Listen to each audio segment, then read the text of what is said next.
Rebel Author Podcast, where we talk about books, business, and occasionally bad words.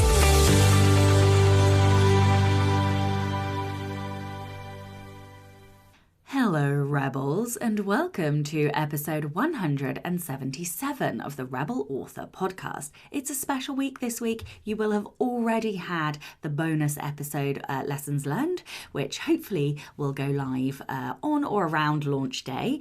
And then this is the other episode where JJ Arias turned the tables on me and interviewed me for my launch week. So thank you so much, JJ. You know I love you. You're a hero.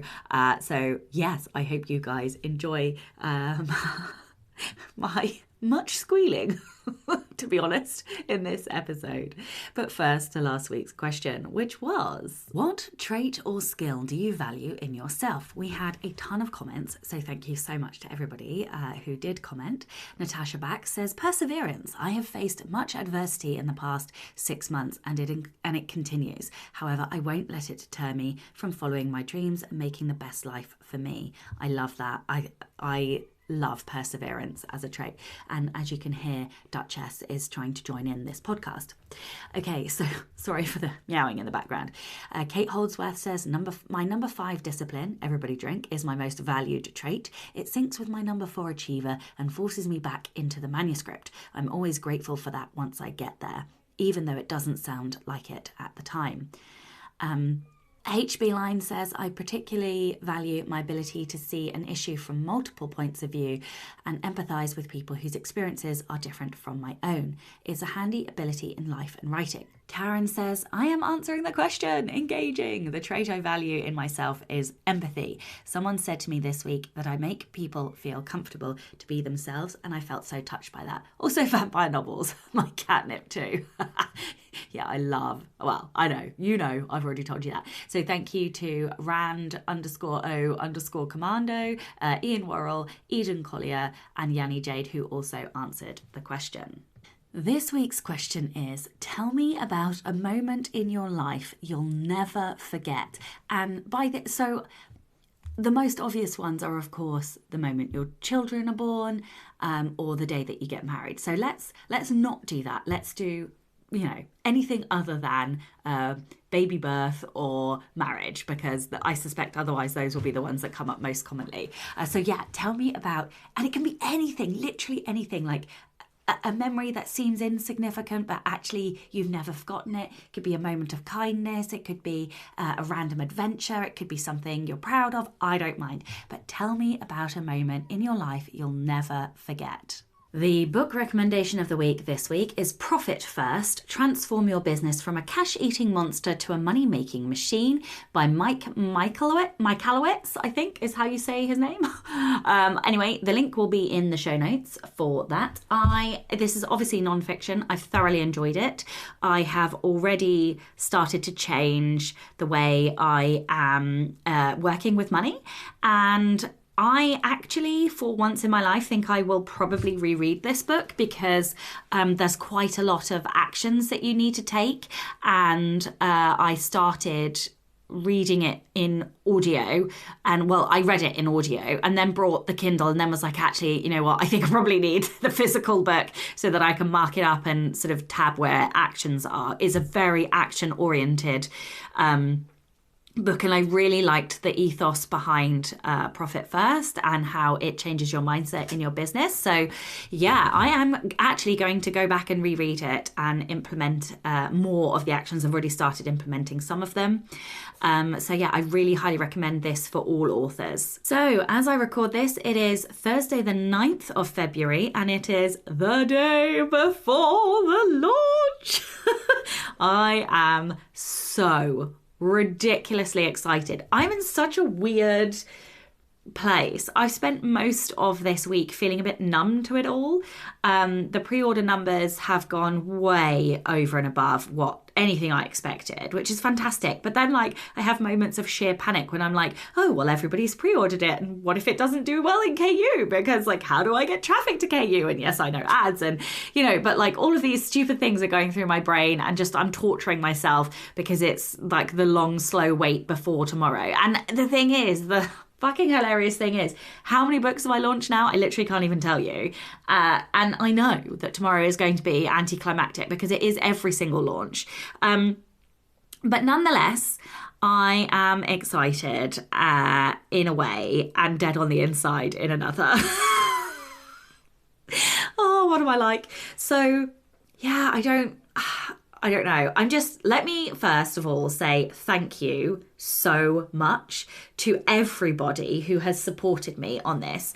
There are way too many people to count, but to everybody who read an advance copy, everybody who sent me messages of support along the way, who's been following the journey, everybody who's helped to promote and share it, everybody who's pre-ordered a copy, everybody who's going to read it in KU, the coaches, like literally, I am so grateful and like humbled by the support I have had for this book. I am just so excited to share it. That's the bit I'm excited for, is to see it in people's hands and to see those reactions, and hopefully fingers fucking crossed, everybody enjoys it as much as I enjoyed writing it. Yeah, it's just been a completely different experience, this book. It's the whole journey has been filled with joy, and I am buzzed off my titties to write book 2. I literally am chomping at the bit now. I think I'm going to have to write some flash fiction, like mini stories for it before I come, like whilst we're in Paris or whatever, because I'm like chomping at the bit to start writing it now. So yeah, like thank you so much. And I hope that the lessons learned episode proves useful and helpful to you. And so, yeah, okay, so where am I? I have, as you know, I binned the first 30k and I re-outlined the story. I'm extremely pleased I did that. I have simplified it. It is now going to be a second chance romance, and it's a long con, and there's a bunch of other tropes in there that I love. So I'm very, very excited. It feels like the right story now. I finished the outline. I'm now padding the outline, like just trying to put in more details and things so that I can like think about it. I will read this outline about 17 million times before I get to the 20th when I start writing. So I've been working on that. I've been working on freelance and a couple of presentations. I'm presenting Fictionary. I think I'll have already done that by the time this goes live. And then like basically having a week off next week, if I'm honest. I'll be working Monday and then I won't be working the rest of the week because we are going to be in Paris and I really need the time off. Surprising no one. So yes, and then when I come back I will be starting to draft book 2, and then after book 2 I go into creating a course. That's what I will be doing in April, and then I will be drafting The Villain's Journey in May. That's as long as I stay on schedule. Ha ha ha. And I'm laughing hysterically because, well, we all know what schedules are like. So before we dive into the Rebel of the Week and the episode and the other bits and bobs, I just want to say a huge thank you to JJ for taking the time out to interview me. I adore her and I adore this episode. It is super fun. Okay, Rebel of the Week this week is Dorian Tsukioka, and Dorian says, "As the middle child, I was born to be a rebel, no more so than as a teenager. I was a careful rebel, though, a smart rebel. I lived by the mantra, it's all fun and games until someone gets caught. So I was always careful to not get caught. Until the one time I wasn't quite careful enough. My high school friends and I used to hang out in a large group. There were 7 of us. Most of us were from middle-class homes, but there was one friend who lived in a very posh neighbourhood with parents who worked late and were rarely home." I can see where this is going. "The perfect hangout spot for a bunch of teenagers. One Friday evening in the middle of summer, after spending the afternoon at the pool, we were all at her house complaining about the heat. My friend pulled out her pool key to the neighbourhood pool. Let's go back. We'll just have to be quiet because the pool's closed, she said, and we all agreed. It was nearly midnight, but without a care in the world, we walked over to the pool, broke in after hours, and began having our own little pool party. One of the group happened to be my boyfriend at the time. I dare you to go skinny dipping, he said. Stupid teenage me never turned down a dare. I stripped off my swimsuit and held it up for him to witness. Enjoying the carefree feeling. I began swimming around the deeper end with swimsuit in hand. That is, oh no! I knew where this was going and it still doesn't disappoint. Oh, that is, until I noticed a flashlight in my face and heard the words, "This is the police, get out of the pool." My friends all jumped out quickly, obeying the two tired and very disgruntled police officers standing on the pool deck while I watched from the deep end, still with swimsuit in hand. "You too, miss," one of the police officers said, motioning for me to get out. But I'm just a minute. I couldn't tell the police officer I was naked, so I did my best to shimmy into my swimsuit while treading water. Not an easy feat, but after several minutes of nearly drowning, I finally pulled up the straps and climbed the ladder out of the pool. But as soon as... Oh my God, this is hilarious. But as soon as I stood up, I realised my mistake. I had put the swimsuit on inside out. The ugly beige bra and inner lining of the suit gave away exactly what I had been doing. I stood shivering and shamefaced, listening to the police officers yell at us for getting them called out here. All while I hoped neither of them noticed my strange inside-out suit. Luckily, since we were all minors, the police let us go with a stern talking to and a reminder to never do that again. And I never did get caught. I mean, once was bad enough. Oh my goodness me, I fucking loved that rebellion. That is a proper teen rebellion. Absolutely brilliant. Thank you so much for sending that in. If you would like to be a Rebel of the Week, please do send in your story. It can be any kind of rebellion, something big, something small, or something in between. We are always in need of stories, so please do send them in. You can email them to Becca over on rebelauthorpodcast@gmail.com. And a huge thank you to Ryan and Katrina Marie for becoming patrons. I really, really appreciate the support. I appreciate all of my existing patrons, old, new, somewhere in between. You guys help to keep the show running, and you also make me feel like what I do is helping and worthwhile. So thank you so, so much. If you would like to support the show and get early access to all of the episodes, as well as bonus content like our Poison and Praise sessions, the Rebel Masterclasses, the Slack community, then you can from as little as $2 a month by visiting patreon.com/Sasha Black. Okay, that is it from me. Let's get on with the episode. Hello and welcome to the Rebel Author Podcast. I'm super excited today because the tables are being turned on me and I am going to be the guest. So a huge thank you to JJ Arias. JJ is an Amazon best-selling independent author writing about fictional lesbians of all varieties. She started out writing fan fiction until she decided to stop stringing together pieces of subtext and start writing her own main text stories about LGBTQ plus people and those who love them. JJ is a first-generation Cuban American who was born and raised in Miami, Florida. She's an obnoxiously Scorpio woman married to a uniquely tolerant Cancer lady. They live together in South Florida with 2 unhinged cats, a melancholy pit bull, and an aggressive parakeet. Which is the best bio ever. I love it.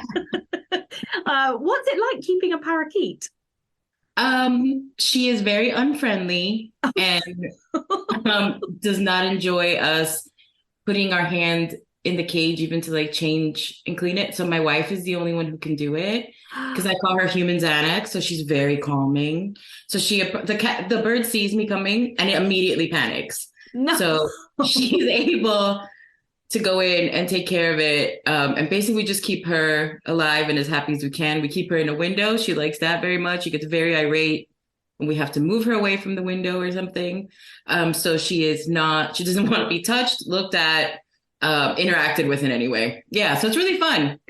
Does she ever fly around the house? She once did get away, which is terrifying because of the aforementioned cats and pit bull, and she is very small. But she doesn't like it. So we did try that to kind of like let her, she panics. It's too big, and she can hurt herself. Oh, bless her. Yeah. Wow. Yep. Thank you so much for turning the tables on me. And of course, I am going to have you back on the show for everybody listening. So JJ is going to come on in a few episodes' time. We're going to record that. And it will be all about conflict and romance. So you've got that to look forward to. But today, I guess I'm just going to hand you the mic. I feel like I need like a mustache twirling moment. You do it. Just laugh. I'm terrified, literally terrified. I'll be gentle. So thank you so much for having me. This is really fun. I feel like we've been talking about your book and this process for so long, and I'm so excited that you're going to share this with your listeners, who I think are going to love the story as much as I did. Oh, thank you. And hopefully I won't do any accidental spoilers. I'm very nervous. No, don't be nervous. I will try my best not to spoil. I think you have to talk about some parts of it, because otherwise you just can't like convey anything, but we will do our best not to spoiler. Yeah. And you've done some really amazing things in the story. So it'll be hard to hint at them and leave them a satisfying discovery for the readers.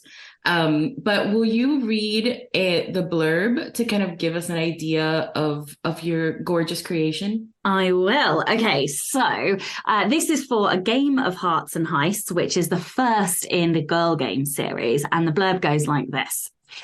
2 enemies, 1 goal, steal each other's hearts. Scarlet Grey, disgraced assassin, is determined to get revenge.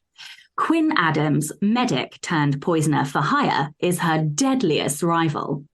For years, they've stolen each other's clients, sabotaged each other's businesses, and occasionally slept together. When the Magician Queen offers an irresistible deal, Scarlet and Quinn are forced to work together. But this is not a simple job. With an impossible heist ahead, they're going to have to trust each other, and that's not easy when they both have secrets to hide. Harder still when those secrets will betray the ones they love. Now, neither woman is sure if it's a heist they want to win or a heart.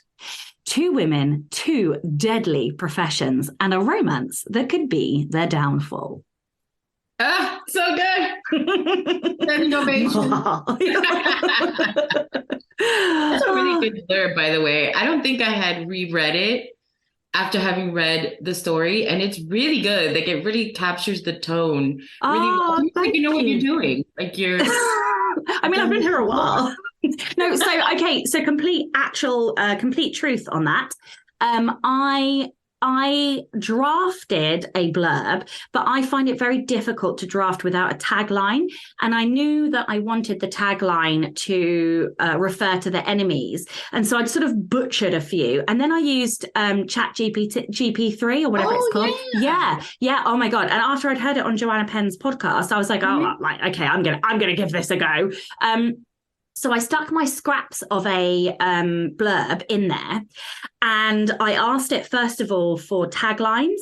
And so it twisted the things that I had done and made like much better taglines. And that was one of its taglines, kind of based on what I'd put in. And then, so then I took the tagline out and I rewrote my blurb to kind of match the tagline. And then I put that draft back in and asked it to make it sound like a best-selling blurb. And actually, it didn't really change it that much. So I was like, okay, I think I'm probably pretty close. So I took one line out of GPT's version and put that into mine. And then that was the finished version. So it really was kind of co-written. Like, I mean, I drafted most of the content, but then it just gave me like the hook and just like one other line and just kind of phrasing and stuff. So it was really interesting process to use it. I haven't used GPT for anything else particularly, but I struggle with blurbs, even though like I kind of like the art of playing with words to get the hookiest version, but I never feel like I have much confidence with them. So I appreciate that, because that fills me with confidence now. Yeah, it's really good. Yeah, I messed around with Chat GPT too, but it really is only as good as what you put into it. It can't it is. create something for you. It's based on what you put in. So I think if you start with something pretty good, it does kind of help tighten it. Because I think with words, you want to budget. Each word wants to do as much as possible. You don't want anything extra, right? Yeah. So that's probably so good at tightening that up. Yeah, exactly. Have you used it like to brainstorm or? Yes, I've played around with making dialogue funnier. Oh my God, that's a brilliant idea. Yep, it's really cool. So you have to go through a lot of iterations, and usually it'll spark something I hadn't thought of, and then I'll write a different line, if that makes sense. Yeah. So I haven't used exactly what it's given me, but I'm like, oh, that's a different way of that this could go, sort of more sarcastic or more, whatever. So it's pretty good. I think it's a good tool to pieces like that. So it's what's interesting for me is that I think in an external way. So I'm always like gesturing or with Post-its or like bouncing things off friends. But if I have nobody to talk to, I found that the GPT can be a good like substitute for that. So like that's why I liked the blurb, because I'd like to like have someone in the room and like talk through. But then I'm like, yeah, okay, now go away so I can go and hibernate back in my shell and like generate all my energy pennies as an introvert.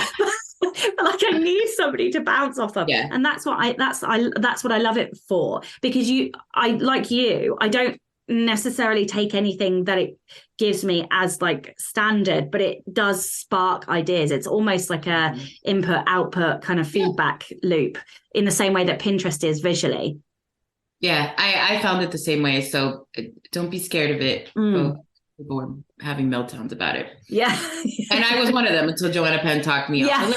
And I'm like, oh, this is fine. She says it's okay. This is going to be okay. Yeah, exactly. Me too. So I am sure that Chat GPT did not help you write one of the best first lines I have ever read. Made me very jealous that I've never written a line this good. And I don't have your dulcet tones. So I'm going to read your first line in my Miami accent, which is very nasal and not BBC English at all. So can I read the first line? Is that okay? Of course, yeah. There are two things I love: winning and angry women. You have told the entire story in one sentence. Yeah. So first of all, I hate you. And second of all, how did you come up with that? Was that kind of the seed for the whole story? So I am obsessed with first lines and I collect them. Like I always talk about the fact that I collect all kinds of sentences, but first lines are some of the things that I collect in particular. And for me, this first line is a first line in two parts, because the first line of chapter 2 is there are two things I hate: playing games and Scarlet fucking Grey. And so I wrote those two lines together and I was like, how the hell can I get both of these lines in? Like, and I couldn't get them in the same, because they're in different points of view. So, that's how I ended up deciding where they went. Is I was like, okay, we're going to have one on chapter 1 and one in the first chapter of the other girl's point of view. But in terms of how I wrote it, I have deconstructed a lot of first lines, and I find that they tend to do one of like a handful of things. And so they're usually hooky. Really good first lines are often copywritten. So they're not just like a flowing line of description or a long line of dialogue. They're usually almost akin to the tagline at the top of a blurb, or like the first lines that hook me. That's what they're written. So I went in knowing I wanted to write a first line that you could not read on from. And the other thing that good first lines do, not all first lines need to do this, but like you'll often find that like a first line will capture the whole story. And I love that. I didn't know I was going to do that. It just turned out that way in the end. And another thing that they can do is either have a lot of character voice. Mhm. So they'll either be like super sarcastic or they'll be super grumpy, like a kind of grumpy anti-hero type protagonist is always moaning about something in the first line, like, and it's usually something really inane that the rest of the population would never moan about. Or they're a juxtaposition.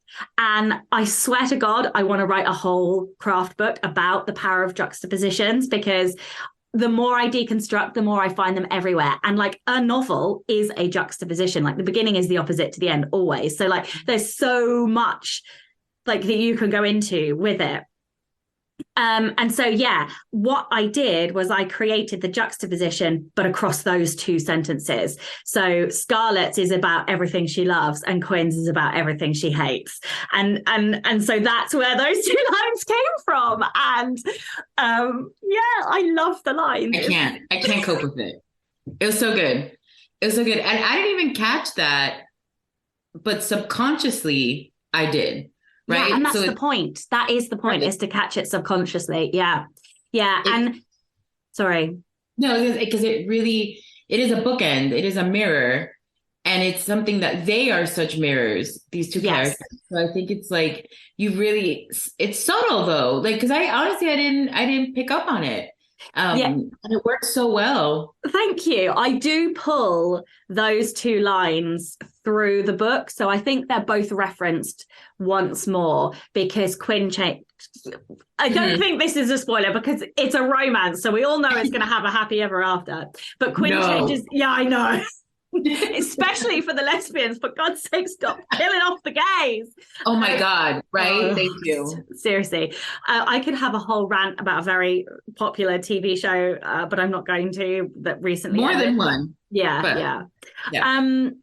So yeah, I intentionally pulled these two sentences through the novel and kind of reflected on them and changed the phrasing as we go through the novel. But yeah, I love a first sentence, and I will tweak and tweak and tweak and tweak until like that first, the There Are Two Things I Love, Winning and Angry Women had about 17 different versions. Like I don't get it on the first go. I mean, I got pretty close, but like I chopped and changed. Right. Like from angry to seducing women, and I was like, no, that's too like yeah. So like I played around with it, and just the first line is honestly the thing that takes me the longest, I think. Yeah, well, I mean, it's an amazing punch, and it's followed up, I think like a few pages later with the best paragraph I have ever read that summarizes again, like, because I think there's something you do in this story. You don't explain anything at the beginning. We just start. We walk into the story, and it's the reader's job to catch up. And it's not like it's insurmountable, like you don't know what's happening. So first of all, I guess I should ask that. Did you always want to write it that way, as this like heart-pounding ride? I'm going to grab you by the collar. We're going, and you trust the reader will catch up, and you will, sort of catch up. Yes, kind of. So I designed the series for KU. I literally went into writing knowing that I was playing for the KU audience. And I think by nature, I am a KU reader or a reader that prefers that style of book. So to explain, I went and did a lot of research, and I read a lot of KU books. And what I found is I thoroughly enjoyed powering through all of these books. And it plays to everyone drink my strengths, because like I have activator, achiever. So achiever loves finishing, activator loves starting, and all the rest of my yellows, which love pace. And so I knew that I wanted to write something that was extremely pacey and extremely hooky. And so in terms of knowing it was going to kind of be like a grip on and go, like, yes, I tried to make like the end of each chapter either a question that needed answering, a hook, a bomb being dropped, all of those things. There are, I think, 2 chapters that I wasn't very pleased with, because I was like, damn it, these could have been, these are opportunities for people to put the book down. And that's what I was trying to avoid, like at the end of each chapter. And I think I managed it quite well, because most people who've read the book have said there was no stopping. Once I started, like, I had to. There was no stopping. Yeah. There's no bathroom breaks on this trip. Hold on. Okay. No, they're not. So I don't know what 2 chapters you're thinking of, but I can tell you there was no place. Yeah. People are talking to you and you're like, okay, I'm reading. Yeah. Honey, you take out the dog. I don't know what to tell you. Yeah. Oh my God, I love it.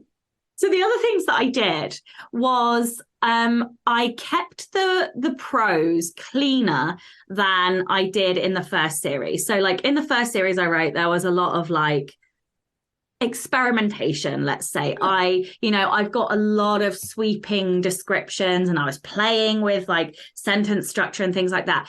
In this book, the sentences, like, although we have sentence length variation, I intentionally wrote shorter sentences. I intentionally played with paragraphs. So like I force the reader down the page because there's a lot of short paragraphs. So like you end up like skimming down the page, like, and all of this is intentional. I wrote this way, like short sentences, playing with space, white space on the page. Mm-hmm.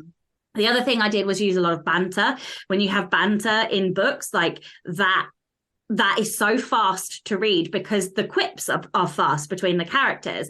And so you're dragged through the story. So yeah, like some of the things I didn't necessarily do intentionally, but that was one of the things that I did intentionally. So I knew going in that I wanted to do that.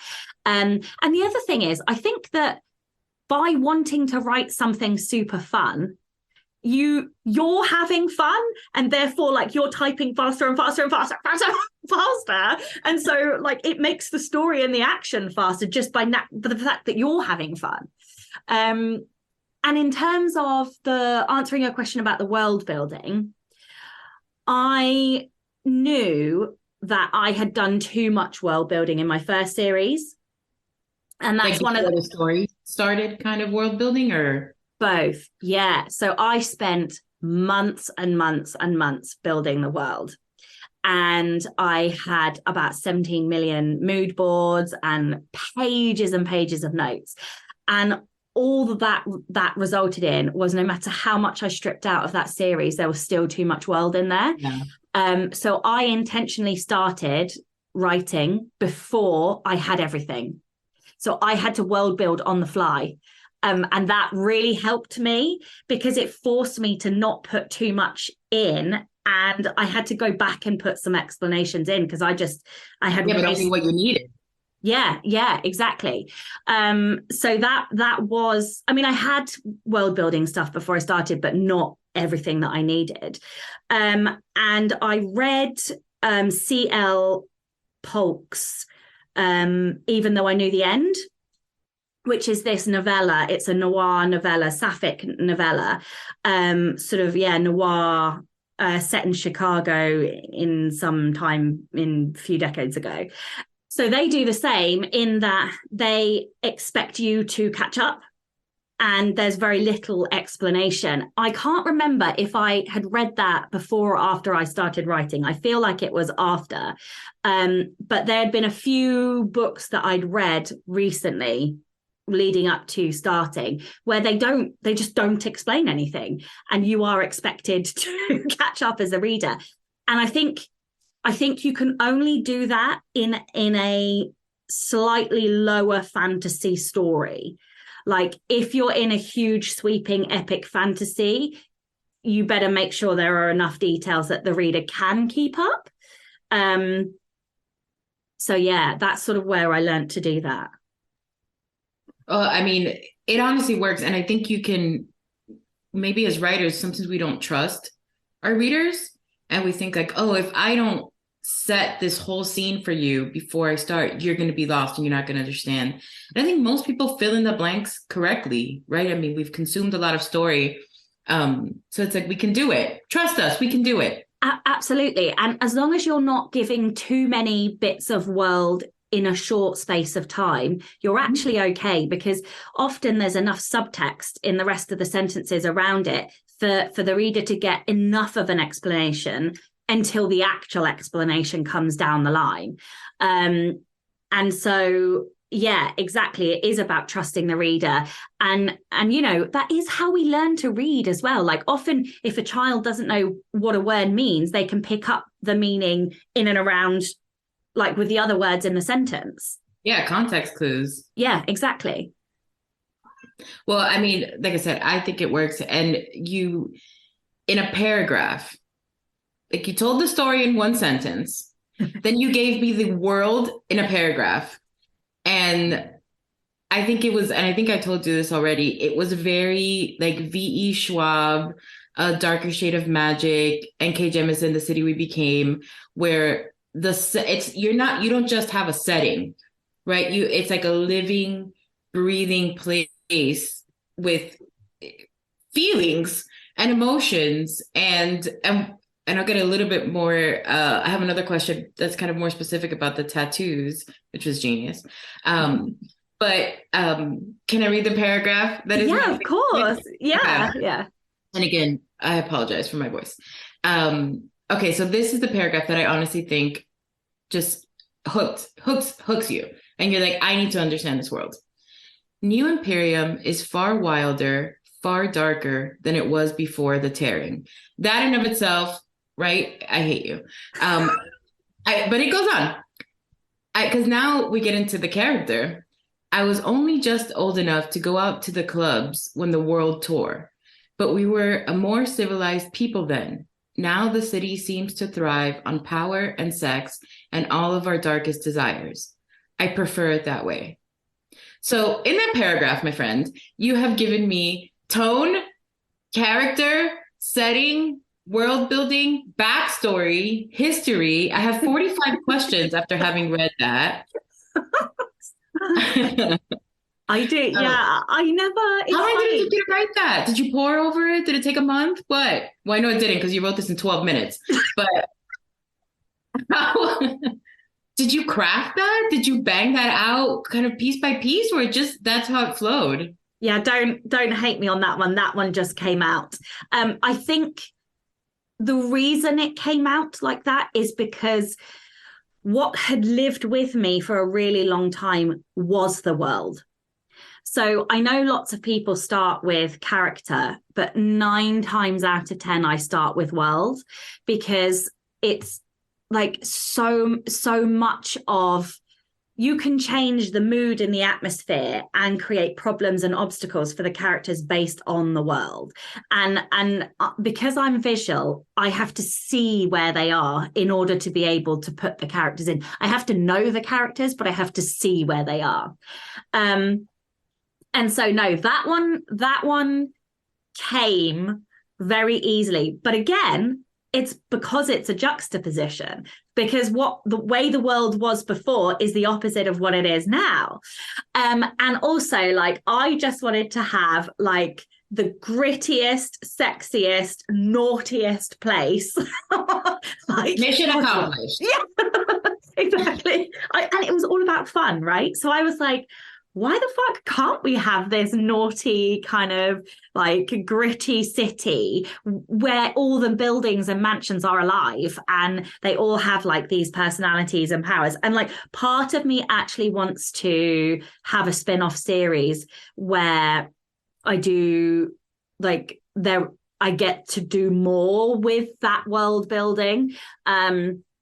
Because these are romances, you get these snippets of the world, but I would love to spend more time like going deeper in like into their personalities, because some of the buildings definitely do have personalities, some more than others, and that's something that I'm trying to work out, like how much to give in this next book. But yeah, no, in terms of, like I would love to tell you that I spent ages on that, but that one in particular just flew out because I was like, just like having fun and typing it. But one of the things that I did do, like I said, is that I knew the world before, and I spend a long time like gathering. And so I read a lot of coffee table books. I don't like books with loads of like beautiful, pictures and illustrations in. And I also visited, I think 6 or 7 different mansions and castles, like on the run up to starting to write this book. So I had absorbed like visuals. I took photos, and yeah, so yeah, it definitely, look, what I will say is my first drafts are often very ugly, but they do have these odd sentences or odd paragraphs where I just know a thing, and so that comes out. But quite often, I have to refine and make things prettier, like on the final draft. But yeah, setting is one of the things that I know going in usually. And talking about the mansions and houses, I mean, they really do have these unique and vibrations. And there is one particularly anxiety-inducing one that I forgot to complain to you about. So, but I won't say anything else, and I'll tell you later what it was. So I was like, I need to get out of here. So was the idea, so can you explain a little bit about what the collection tattoos are, or is that too spoilery? No, I don't think so, because yeah, no, I think we can talk about that, because it's not to do with the plot particularly. So it's just an element of the world building. So to explain the world, the power and magic comes from the mansions themselves. That is the source of the magician's magic. And what I wanted is for the mansions to decide who is worthy. Like, I didn't want that to be something that like people had control over. I hate dictatorships, and like, I was just like, what if it's not us judging ourselves as worthy, or not people or magicians or whatever, but like, what if it's the owner of the magic, which is like a non-human entity, choosing who's worthy? So that's kind of where the seed of the idea came from. And then I was like, okay, that's cool, Sasha, but like, how the fuck do we like then embody that? Like, how the fuck are we going to do that?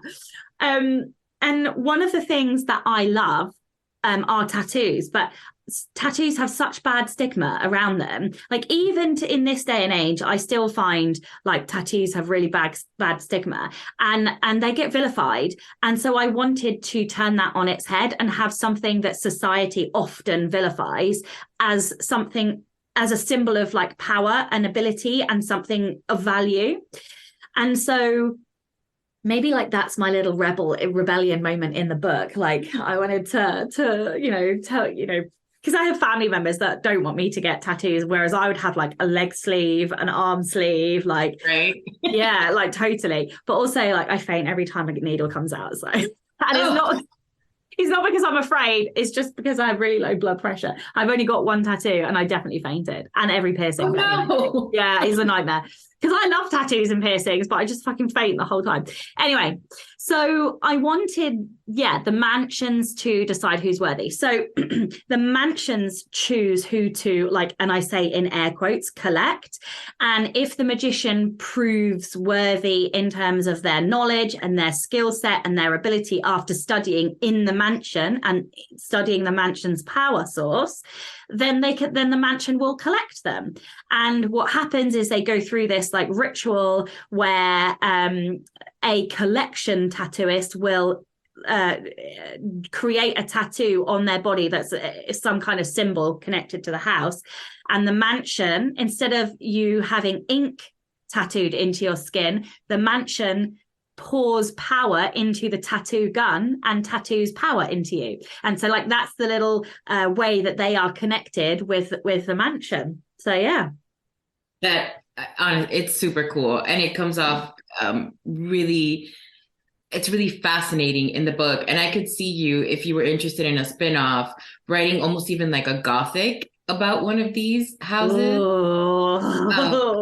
Yeah. Right. I mean, you've got nothing else going on. You have time to make that up.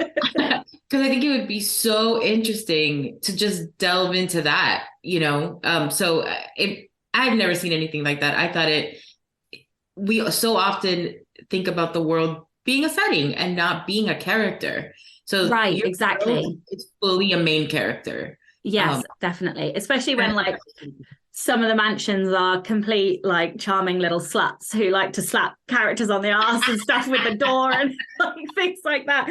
So, like, yeah, I definitely, like, that's the bit that I would love to make more of, is to really spend time in one of the mansions. I might do that. I might actually, Even if it's a short story, I yeah, could see that if you did, especially like Gothics aren't usually like all that long. yeah.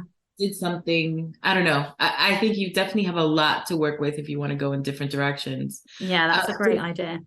Did you come up with anything for the world that didn't make it to the book that kind of stayed on the cutting room floor? So for this series, not so much. The first series, definitely, like I said, but the mistake I made was spending way too long world building before I started. And that's not to say that my process is right or the definitive one, because that isn't the case for other people with different strengths. But for me, I think starting sooner rather than later is definitely the way forward. So I actually had to like write notes to myself in capital letters, like, so there's a character, a male character, all the way through the book that was just labeled in capital letters as their like familial title.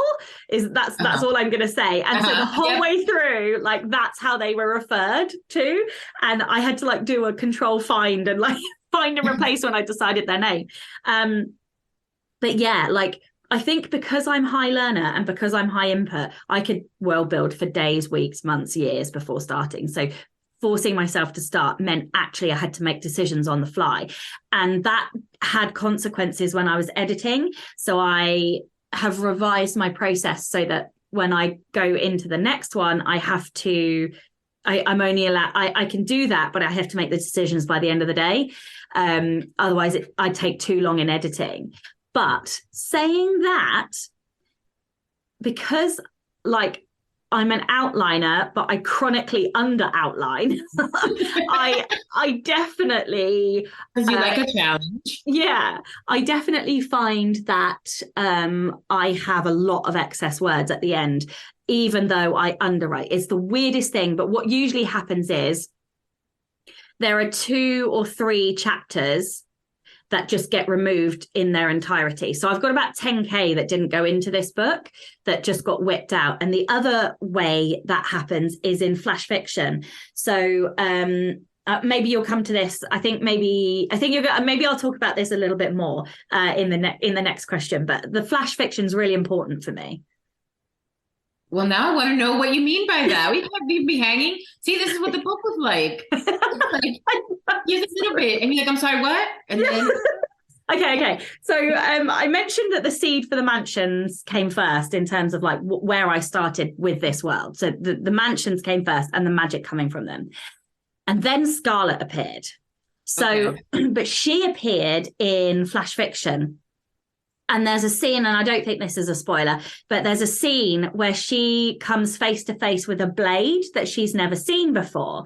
And the blade almost, like, I tried to personify the blade and to give the blade like almost personality. And there's a line, I can't quite remember exactly how it goes, but it's something like it's almost as if it's saying hello, one predator to another. Oh, yeah. And that is the first thing I wrote. In this whole book, that was the first thing I wrote. Yeah. And I just had this really strong scene or vision of Scarlet meeting a blade, that she would fall in love with this blade. And so that happened in flash fiction. And then there are other things that sort of go on in these snippets of 100 words or whatever. But funnily enough, originally, this wasn't going to be a romance. Quinn was Earl. Quinn was a boy called Earl. And this whole series was going to be more of a bromance than a romance. And it was like more Terry Pratchett meets Jim Butcher, and all about sort of like male-female friendship and what that looks like. And like this, conflicting couple as friends and what that looks like. But then I started reading Smart and my whole world changed. So and then I put that to bed, unintended, and it became a romance. So yeah. I mean, and I think you were, again, without spoilers, you were very effective in your goal of personifying a goal and a personality on a lot of inanimate objects, which I think Yeah. adds a vibrance to the story, but definitely the blade. I mean, you can, and other things, like the coin, if I can, mention, it's like you give, I know, I can't believe you came up with it so good. So this coin, there is Merchandising queen. I know. So the funny thing is, I brought this coin before I even started writing the book. And yeah, so I brought this coin when I brought a set of tarot cards. And I brought the tarot cards not to do tarot, but because they were pieces of art. And I actually want to frame them all because the set is stunning and I want them on my wall. And anyway, and I saw this yes, no fate coin. And I'm like, I don't believe in fate. Like, no one gets to control me. And I just loved the idea of having a coin, like, and a character who was so flippant that they would just, toss the coin, like, and like somebody so present in the moment that they would just roll with the punches. And so then I was like, wow, why don't I include the coin? And so then I was like, well, I've got the coin, so I might as well use this exact coin. And so I described it like, and it's got the ruby red color and then the gold on the other side. So I brought 2 more of these coins, and one of them will go to whoever wins the pre-order incentive, because I was like, this is a great idea. But it was a fucking nightmare trying to get them because they're American. And like I had to get them sent to my friend and then my friend to send them to me. Otherwise it was like £7 million to have them shipped to the UK. Yeah, it's absurd. But I think it's so genius because it so personifies Scarlett's character, who I also wanted to murder. I am a Quinn stan, right? I'm here for Quinn. I'm Team Quinn. Okay. I was like, poison her. But also totally get why y'all are hooking up because it's like, I can't help it.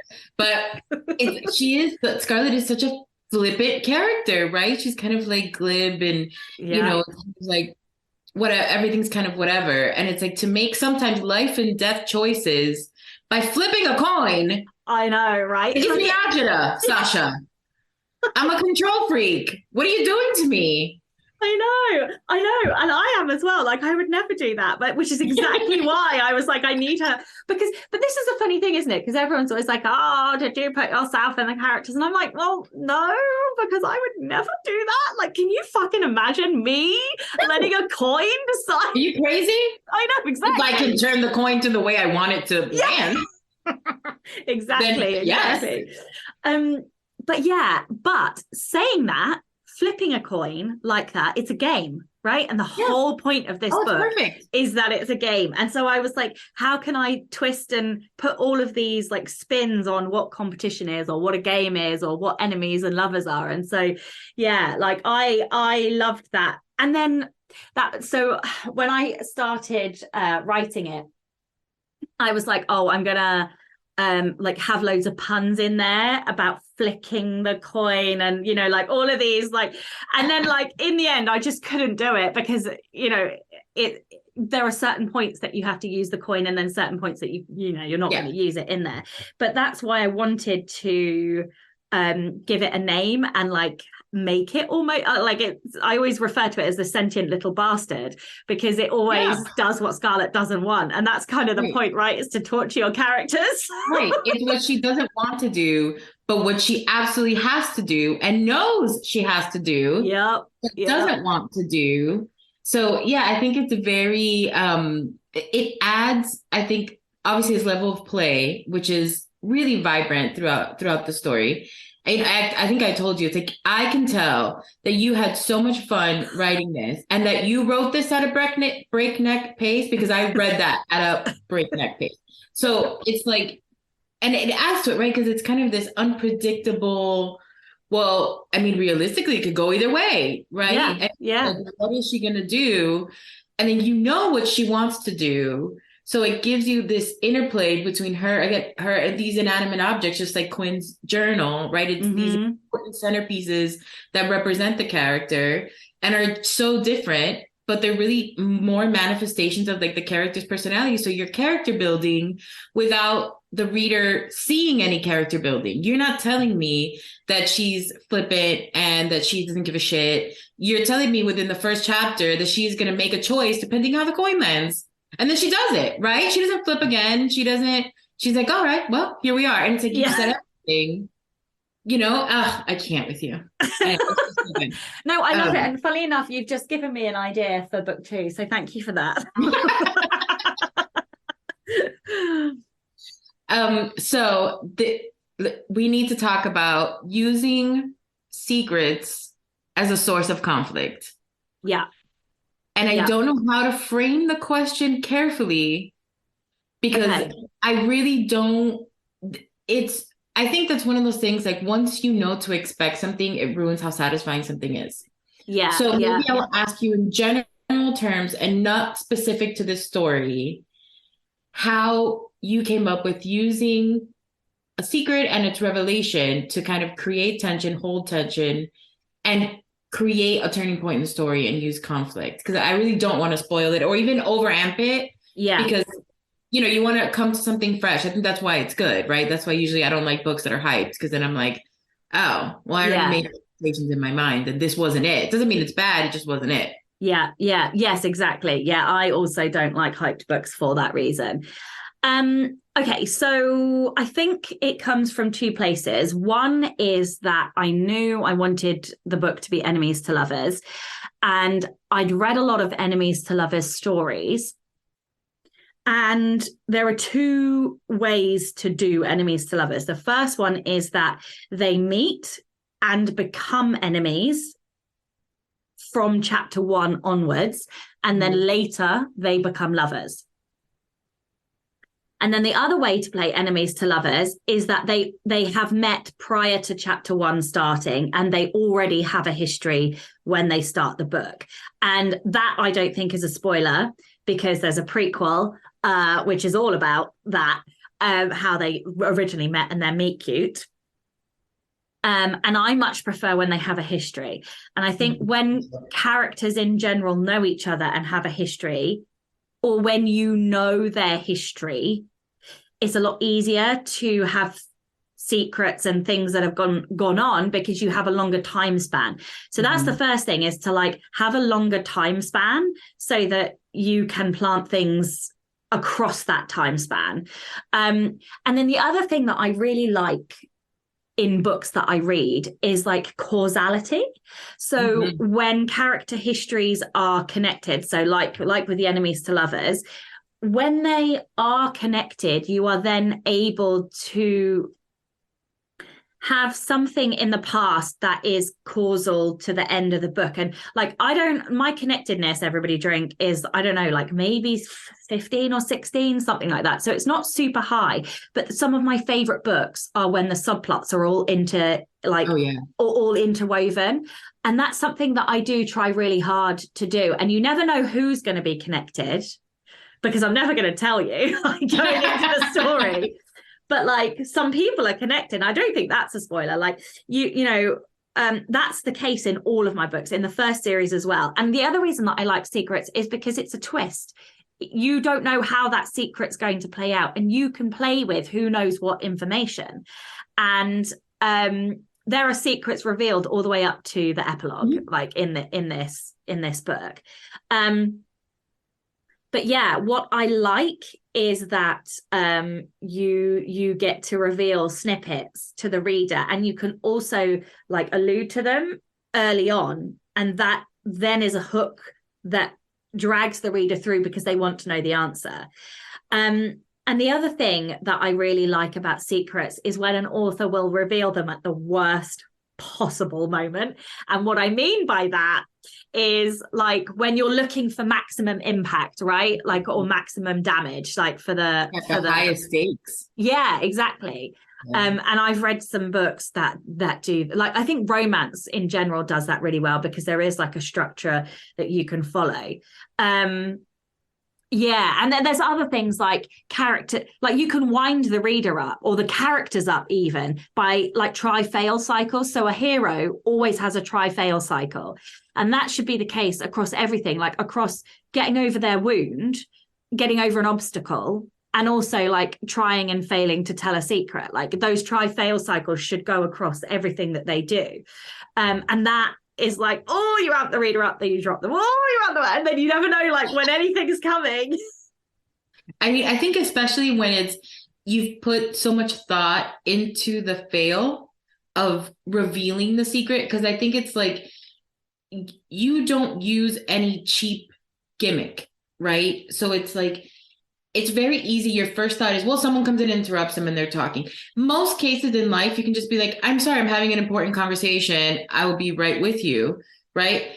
But if you make that other thing impossible to ignore, or the other person tells you something before you're able to say this, catches you off guard. Like there's a lot of different ways that I think you can live in the skin of like the secret revealer. Mm-hmm. And there's a reason why you can't reveal, or now the stakes are so high, like I just can't. Maybe I'll just keep the secret, right? Maybe that's an option. I can do that, but it's like, of course it's not really an option, yeah.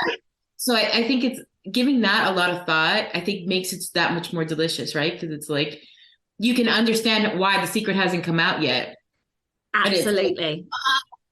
And the other thing that works particularly well in stories with dual point of view is the placement of the information. So if you place the information towards the end of a scene, there is absolutely no possible way that you can get the answer out in that scene. And then 9 times out of 10, you're flipping into somebody else's point of view.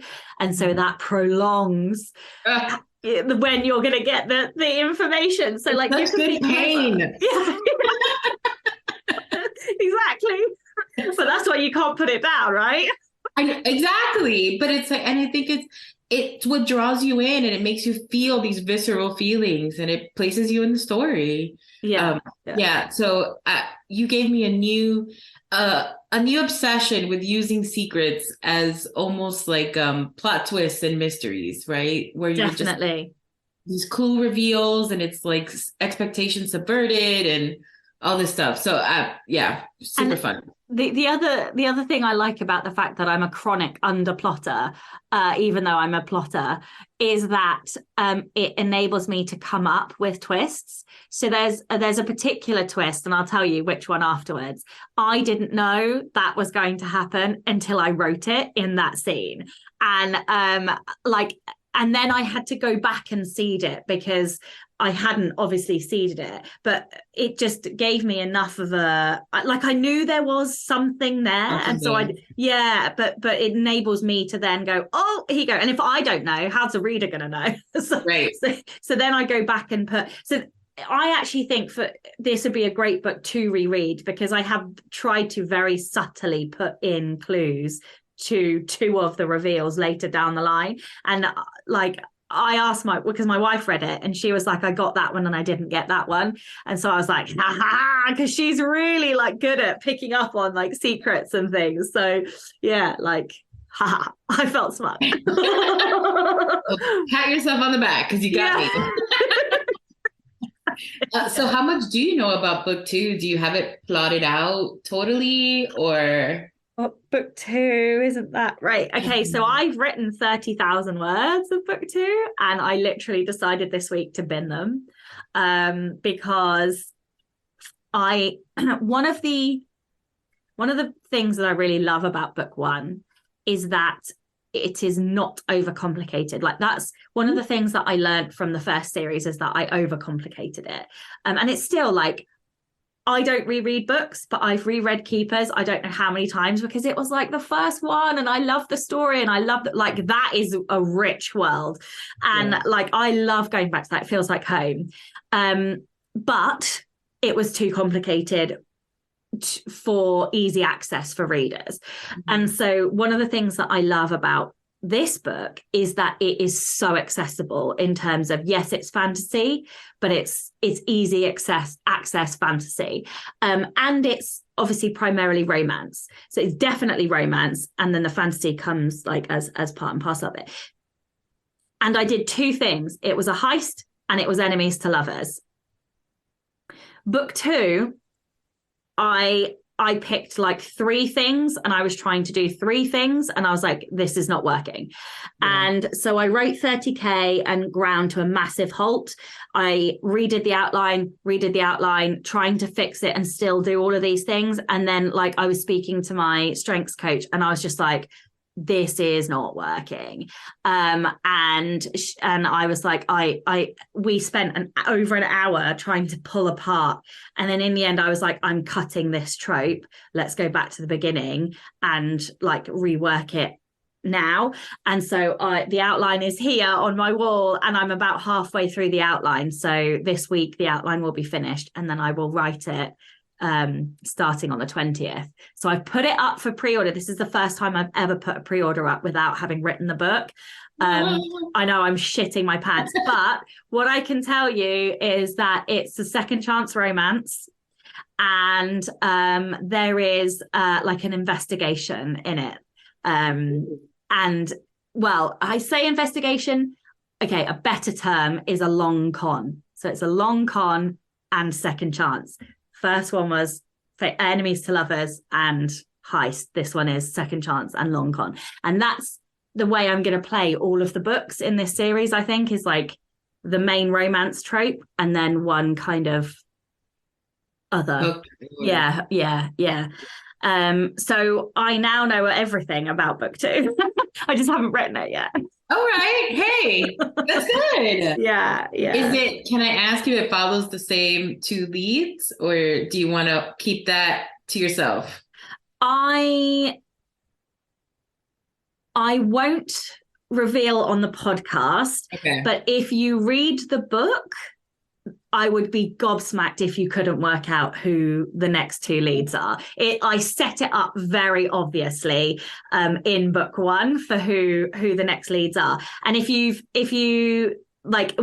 go and look, because the second book I've just revealed the name is A Game of Romance and Ruin. So if you go on to the the pre-order page, you can see who the book is about. Like I don't have the official blurb, but I say who the characters are. So there's a team, and each of the books in this series will be from one of the other characters' points of view. And as somebody who's read the book, I'm going to tell you a secret about one of the books because I didn't know that was going to happen until I started writing book 2. So I'm going to tell you that because that's a well good like about who a romance is. But I'll tell you that after. Oh, I can't wait. It's like, I love an age gap. So it was like, yeah.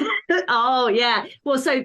Okay, I'll tell you. All right. I won't bait you into revealing.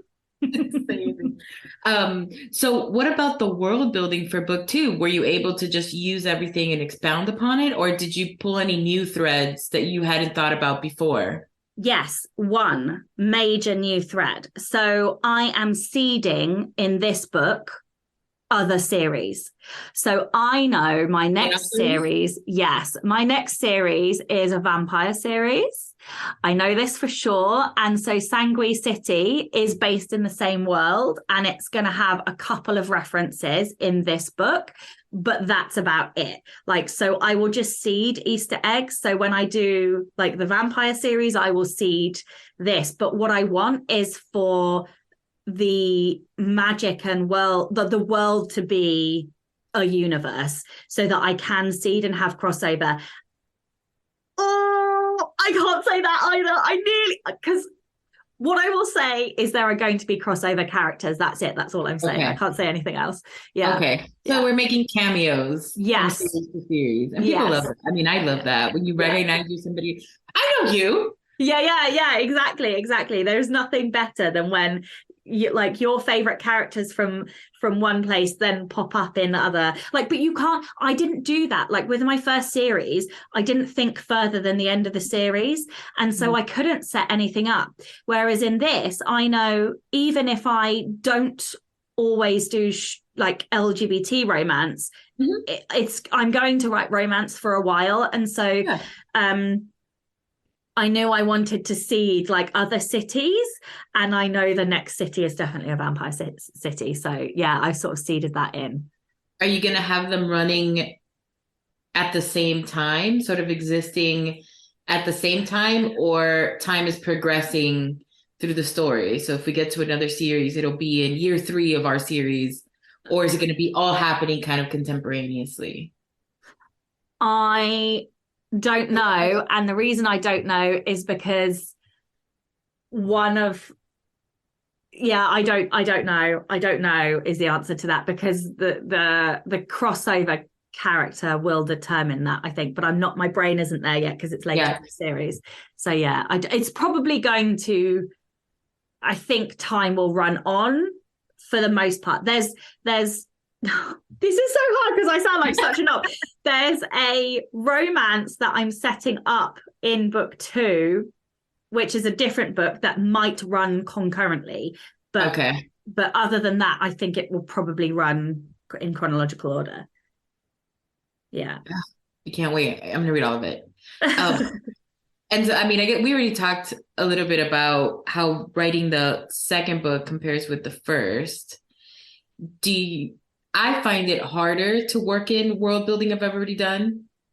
Do you find it easier to use what you've already done? Because I feel like I have to go back. Or did you use like a series Bible? Are you keeping track of what you've done? Do that. So yeah. So I did that during the edits of the first book. So I'm expecting the second book to be quicker, purely because I did stop and take the time to and I say that I'm still finding that I didn't actually write enough. There are certain characters that are very clear in my head, and then when I've gone to search for the sentence of description, it's not in the book, and I'm like, oh, did I not describe what was in my head? You can tell this was a racy book, but actually 9 times out of 10 a reader will make their own picture of what a character looks like anyways, and if you've got personality information, they'll make it up anyway, so it really doesn't matter. But yeah, so I've got a Bible, and that is enabling me to be quicker. And the thing that I'm terrible at is spellings and stuff like that. This is the Rebel Author Podcast. Tell everyone about a time you unleashed your inner rebel. So my rebellion this time comes from when I was a teenager, and I was the lead actress in a CBBC show called Face at the Window. And this was a thing that went on TV. And I was 15 at the time of recording, which meant that I was still in school and still legally meant to be doing schoolwork. And they also had to have what they call chaperones for the kids, who are basically teacher come babysitters who sit there and make you do all of the work. But so they I can't believe I did this. They were like, oh, what work should you be doing? And they were like, you need to go to the school and ask what work you should be doing. So I went to the school, and the school were like, oh, you should be doing this. But what I very rapidly realised is that the school weren't talking to the chaperones, and the chaperones weren't talking to the schools. So I decided to just not tell them. And I managed to negotiate my way into very little work from the school, and told the chaperones that I had none, and decided to do it at a later date. And so basically I got to sit on set doing nothing but looking pretty, learning my lines, and reading books for the fun of it, and talking to all of the set people and learning everything that I could, because I was a little geek. And all of the other kids in the show had to sit there and do schoolwork. So I would sit there feeling rather smug with a shit-eating grin, I have to be honest. Okay, that is it for this episode. You can get A Game of Hearts and Heists digitally on Amazon. It is in Kindle Unlimited. This is the only book of mine that is in Kindle Unlimited. And you can get the paperbacks anywhere. I have loaded it via Ingram, so if you are a paperback reader, you can get it anywhere. Thank you so much to JJ for hosting this episode. I really, really appreciate it. If you would like to sign up and get the prequel absolutely free, it's a novella and it is the lead up to A Game of Hearts and Heists and how Scarlett and Quinn met, fought and fucked, let's be honest. Then you can by signing up on my website, which is Ruby Roe, ROE.co.uk, and you'll see the sign up everywhere on there. I think it's a pop-up as well. You can follow me on TikTok, where that is the only social for Ruby Roe. So you can follow me on TikTok. You can just type in Ruby Roe author and you will find me. An enormous thank you to JJ Arias. You can find all of JJ's links and information in the show notes. But as I said, JJ is coming back to do an episode all of her own. And so thank you, JJ, so much for your time today. And of course, a gigantic thank you to all of the show's patrons and all of the show's listeners. If you would like to get early access to all of the episodes, you can do so by visiting patreon.com/Sasha Black. I'm Sasha Black and also Ruby Roe. And you were listening to JJ Arias and Ruby Roe. And this was the Rebel Author Podcast. This week I'm joined by Jessie Kniff and we are going to be talking all about writing a good book blurb. So join me next week for that. Don't forget to tune in and subscribe on your podcatcher. And when you have a moment, please leave a review.